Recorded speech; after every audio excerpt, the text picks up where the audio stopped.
मित्रांनो, संजय गांधी निराधार अनुदान योजना, श्रावणबाळ निवृत्तीवेतन योजना व इतर सर्व निराधार अनुदान योजना व दिव्यांग बांधवांच्या अनुदान योजनेतील लाभार्थ्यांसाठी महत्त्वाचे अपडेट आहे। मित्रांनो, अनेक महिन्यापासून अनेक लाभार्थ्यांचे अनुदान हे रखडलेले आहे। म्हणजे जेव्हापासून डीबीटी सुरू झाले आहे तेव्हापासून अनेक लाभार्थ्यांना पैसे मिळालेले नाहीत, अनेक लाभार्थी वंचित आहे। परंतु काही लाभार्थ्यांना मे महिन्यापर्यंतचे सर्व पैसे मिळालेले आहे। मग हा अन्याय का होत आहे? अर्ध्या लाभार्थ्यांना पैसे मिळतात आणि अर्ध्या लाभार्थ्यांना पैसे मिळत नाही। हे अनुदान रखडल्यामुळे लाभार्थ्यांमध्ये तीव्र नाराजी निर्माण झालेली आहे। त्याविषयी महत्त्वाचे अपडेट आपण मित्रांनो आजच्या या व्हिडिओमध्ये बघणार आहोत। तरी हा व्हिडिओ शेवटपर्यंत बघा। चॅनलवरती नवीन असाल तर चॅनलला सबस्क्राइब करा, बेल आयकॉनला क्लिक करा, म्हणजे संजय गांधी अनुदान योजनेविषयी आपण सर्व महत्त्वाचे अपडेट वेळोवेळी देत असतो। मित्रांनो, अनुदान रखडल्यामुळे लाभार्थ्यांमध्ये तीव्र नाराजी। तुमसर तालुक्यातील 7038 लाभार्थी 6 महिन्यापासून प्रतीक्षेत आहे। हीच परिस्थिती मित्रांनो पूर्ण राज्यामध्ये आहे। मित्रांनो, विदर्भ न्यूज एक्सप्रेस भंडारा या ठिकाणची ही बातमी आहे।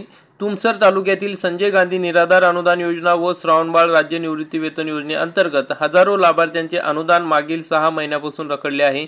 यामागचे प्रमुख कारण आधार कार्ड अपडेट न होणे हे असून त्यामुळे 7038 लाभार्थ्यांना अद्याप अनुदान मिळालेले नाही, अशी माहिती तहसील कार्यालयाने दिली आहे। मग मित्रांनो, या ठिकाणी महत्त्वाचं कारण काय आहे की तुमचं आधार कार्ड अपडेट झालेलं नाही।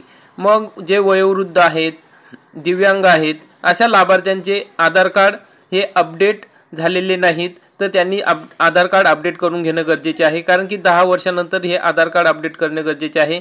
आधार कार्डावरील जन्मतारीख, तुमचं नाव, नावामधील स्पेलिंग हे जर चुकलेलं असेल तर त्या ठिकाणी तुमचं डीबीटी होत नाही, आधार प्रमाणीकरण होत नाही। त्यामुळे आधार कार्ड अपडेट होणे गरजेचे आहे। त्यामुळे या 7038 लाभार्थ्यांना अद्याप अनुदान मिळाले नाही, अशी माहिती तहसील कार्यालयाने दिली आहे। केवळ 3162 लाभार्थ्यांना मिळाले अनुदान। तुमसर तालुक्यात एकूण 10,200 लाभार्थी आहेत। यापैकी 7,841 लाभार्थी डीबीटी प्रणालीवर ऑनबोर्ड झालेले आहेत।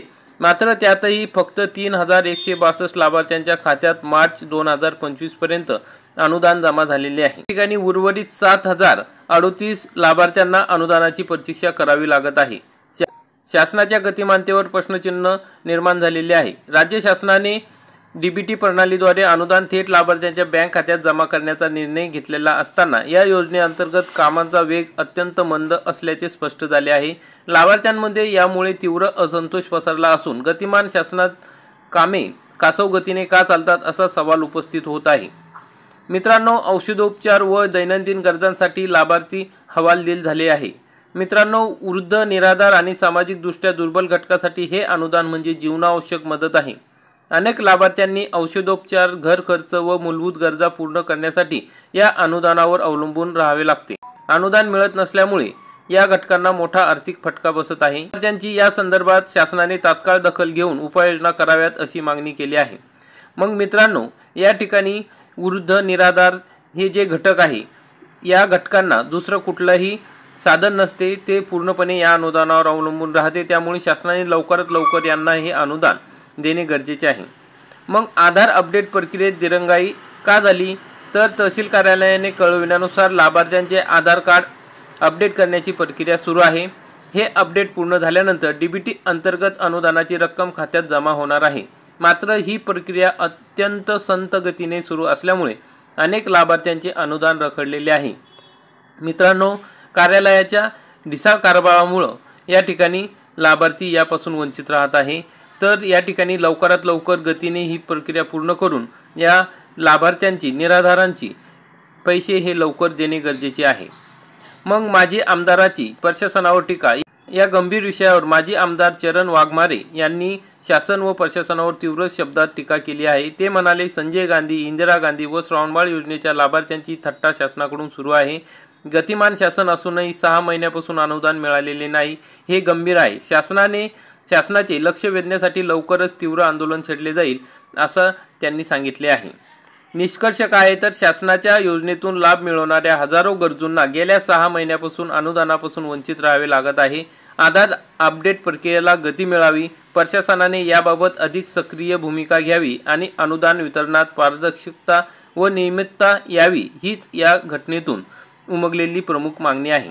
मुख्य मुद्दे काय आहे मित्रांनो, की एकूण लाभार्थी आहेत 10,200, डीबीटी ऑनबोर्ड झालेले आहेत 7,841 आणि अनुदान मिळालेले लाभार्थी आहे 3,162, प्रतीक्षेत आहेत 7,038. कारण आधार अपडेट रखडणे हे कारण महत्त्वाचं या ठिकाणी ठरलेलं आहे झालेलं आहे. मित्रांनो, अनेक ठिकाणी काही लाभार्थ्यांची थंबसुद्धा उमटत नसल्यामुळे त्यांचं आधार अपडेट होत नाही आहे.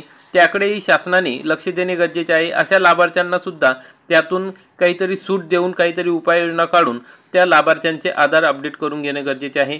तर मित्रांनो, आता जर पूर्ण राज्यामध्ये तुम्ही कुठल्याही तालुक्यातील गावातील असाल तर तुम्हाला आधार व्हेरिफिकेशन करणे गरजेचे आहे. ह्या बातमीवरून तुमच्या लक्षात आले असेल की आधार अपडेट करणे किती महत्त्वाचे आहे. त्यामुळे तुम्हाला जर पैसे मिळालेले नसतील तर तुम्ही सर्वप्रथम आधार अपडेट करून घ्या. कारण की 10 वर्षानंतर आधार अपडेट करावं लागतं आणि तुमचं बँकेच्या पुस्तकावरचं नाव, तुमच्या आधार कार्डवरचं नाव आणि त्याच्यावरची स्पेलिंग हे सगळं व्यवस्थित आहे का, जन्मतारीख व्यवस्थित आहे का हे पण बघणे गरजेचे आहे. तुमच्या आधार कार्डला मोबाईल नंबर लिंक केलेला आहे का, तोच मोबाईल नंबर तुम्ही बँकेमध्ये दिलेला आहे का, ह्या सर्व बाबी या ठिकाणी तपासणेसुद्धा गरजेचे आहे. तरी मित्रांनो, मग तुम्ही या सर्व आधार अपडेट केल्यानंतर तुम्ही तहसील कार्यालयामध्ये जाऊन त्या ठिकाणी आधार OTP व्हेरिफिकेशन करणे गरजेचे आहे. तहसील कार्यालयामध्ये थंब मशीनसुद्धा असते. थंब मशीनमध्ये तुम्हाला OTP येण्याची काही गरज नाही. जर तुम्ही त्या ठिकाणी थंब मशीन नसेल तहसील कार्यालयात संजय गांधी विभागात, तर त्या ठिकाणी तुम्हाला जाताना सोबत ओरिजिनल आधार कार्ड सोबत घेऊन जावं लागेल, बँकेचं पुस्तक आणि जो मोबाईल नंबर तुमच्या आधार कार्डला लिंक आहे, आधारला लिंक आहे, तो मोबाईल नंबर सोबत ठेवायचा. त्या ठिकाणी आधार व्हेरिफिकेशन होईल तेव्हा तुम्हाला एक OTP येईल आणि तो OTP दिल्यानंतर त्या ठिकाणी तुमचं आधार व्हेरिफिकेशन होऊन जाईल. तर मित्रांनो, आधार व्हेरिफिकेशन झाल्यानंतर तुम्हाला तुमचे पैसे खात्यात मिळेल. परंतु त्याच्या आधी तुम्हाला तुमचे खाते हे DBT लिंक असणेसुद्धा गरजेचे आहे. त्यासाठी तुम्ही KYCचा फॉर्म भरून देऊन बँकेमध्ये त्या ठिकाणी तुम्ही त्यांना DBT लिंक करणे गरजेचे आहे हे सांगा, किंवा पोस्टात खाते काढा. तुम्हाला 1 ते 2 दिवसात तुमची DBT लिंक होऊन जाईल. तुमचे खाते DBT लिंक होते, कारण की पोस्टात कुठलेही कागदपत्र लागत नाही, फक्त आपल्या थंबवरून आपलं अकाउंट उघडले जाते. त्यामुळे त्या ठिकाणी लगेच आपले अकाउंट हे DBT लिंक होऊन येते. त्यामुळे मित्रांनो, अशा प्रकारची महत्त्वाची अपडेट होती. जर तुम्हाला काही आणखी काही समस्या असतील तर तुम्ही कमेंटमध्ये नक्की विचारा आणि तुमच्या तहसील कार्यालयात जाऊन तुमचे आधार व्हेरिफिकेशन करून घ्या. आणि तुम्हाला काही अडचण येत असेल, तुम्हाला पैसे मिळाले नसेल तर तहसील कार्यालयात जाऊन चौकशी करा. म्हणजे त्या ठिकाणी तुमची काय अडचण आहे नेमके तेच कारण सांगू शकतात की या कारणामुळे तुमचे पैसे मिळत नाही आहे किंवा मिळालेले नाही किंवा दुसऱ्या बँकेत जमा झाले असेल तर ते सुद्धा तुम्हाला त्या ठिकाणी कळणार आहे. तरी मित्रांनो, आपण तहसील कार्यालयात जाऊन चौकशी करावी. अशा प्रकारची महत्त्वाची अपडेट आहे मित्रांनो. आता पुढील महिन्याचे आणि मागील महिन्याचे पैसे हे लवकरात लवकर शासनामार्फत आपल्या खात्यात जमा करण्यात येणार आहे. तर मित्रांनो, आपण हा व्हिडिओ बघितला त्याबद्दल खूप खूप धन्यवाद. व्हिडिओ आवडला असेल तर व्हिडिओला लाईक करा, चॅनलला सबस्क्राईब करा, बेल आयकॉनला क्लिक करा. जय हिंद, जय महाराष्ट्र.